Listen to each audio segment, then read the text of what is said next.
ফেসবুকে সকলকে ওয়েলকাম। আজ আমি তৈরি করে দেখাবো খুব সহজ উপায়ে কি করে ডাল ভাতে তৈরি করা যায়, মানে ডাল ভর্তা। এই দেখুন, আমি 100 গ্রাম ডাল নিয়েছি আর এখানে একটা কৌটো নিয়েছি। আগে প্রথমে আমি ডালটা ধুয়ে নিয়ে আসবো। দেখুন, আমি ডালটা ধুয়ে নিয়ে এসেছি। এবার এই কৌটোর মধ্যে আমি জল দিয়ে দিয়েছি, হাফ কৌটো জল দিয়ে দিয়েছি। এবার আমি এই ডালগুলো সব দিয়ে দেবো কৌটোর মধ্যে।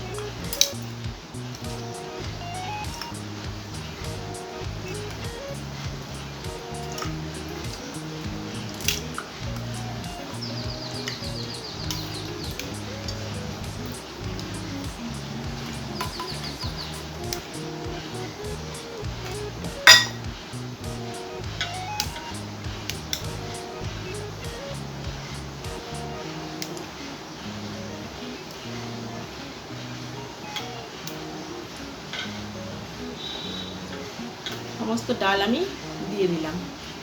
এবার আমি 1 চিপি সর্ষের তেল নিয়েছি, ডালের মধ্যে সর্ষের তেলটা দিয়ে দিলাম। সর্ষের তেল দিলে তাড়াতাড়ি ডাল সেদ্ধ হয়ে যাবে। ঢাকনাটা ভালো করে আটকে দিলাম। দেখুন, আমি হাঁড়িতে ভাত বসিয়ে দিয়েছি। এই হাঁড়ির ঢাকনাটা খুলে আমি এই ডালের কৌটোটা এর মধ্যে দিয়ে দিলাম। ঢাকনাটা আবার বন্ধ করে দিলাম। 15 মিনিট সময় লাগবে। 15 মিনিট পর আবার ফিরে আসছি।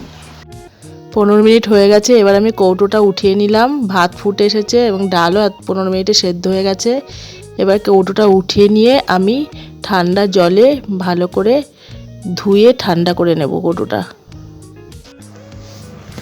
দেখুন, আমি ডাল কৌটো থেকে বার করে নিয়েছি ঠান্ডা করে। এবার 1 চামচ সর্ষের তেল দিয়ে দিলাম ডালের মধ্যে। হাফ চামচ লবণ দিয়ে দিলাম। কিছুটা লবণ উঠিয়ে নিলাম, বেশি করে লবণ নিয়ে নিয়েছি তাই।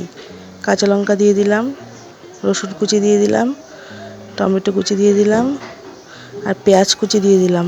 সব ভালো করে এবার আমি মেখে নেব।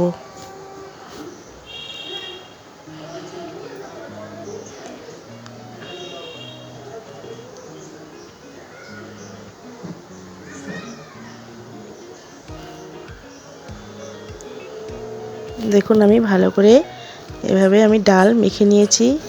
এভাবে ডাল মাখানি বা ডাল ভর্তা তৈরি করে আপনারা বাড়িতে খাবেন, দেখবেন খেতে খুবই ভালো লাগবে। যদি আমার ভিডিওটি ভালো লেগে থাকে তাহলে লাইক, কমেন্ট, শেয়ার, সাবস্ক্রাইব করবেন এবং পাশে থাকা বেল আইকনটি অবশ্যই প্রেস করে দেবেন। সবাই ভালো থাকবেন। নমস্কার।